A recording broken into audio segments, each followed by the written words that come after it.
அதுல பாத்தீங்கன்னா பேக் மட்டும் தான் போட முடியுமா?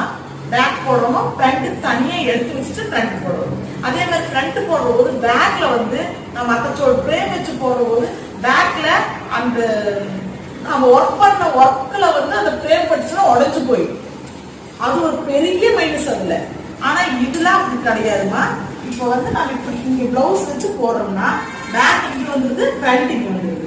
அப்போ நம்ம பேக்கையும் போட்டுலாம் ஃப்ரண்ட்டையும் போட்டோம். பெரிய பிளஸ். ஓகேங்களா? எனக்கு அது ரொம்ப பிடிச்சிருந்துச்சு. இங்க பேக் போடலாம், ஃப்ரண்ட் போடலாம். இன்னொரு மைனஸ் கேட்டீங்கன்னா இதுல கை போடுறதுல கொஞ்சம் பிரச்சனை வருது. எப்படி கேட்டீங்கன்னா பேக் ரொம்பவே சந்தோஷமா நான் போட்டு முடிச்சிட்டேன். போட்டு முடிச்சுட்டு கை போடுறது என்ன ஆயிடுதுன்னா கை வந்து மேக்சிமம் நம்ம வந்து அந்த சென்டர் பாயிண்ட்ல தான் போட முடியும். சென்ட்ரல் பாயிண்ட்ல போடுற போது இப்ப நம்ம வந்து இந்த இடத்துல வச்சு நம்ம டைட் பண்ணிடுறோம். டைட் பண்ணிட்டு இன்னொன்னு இந்த இடத்துல வந்து இந்த லென்த்ல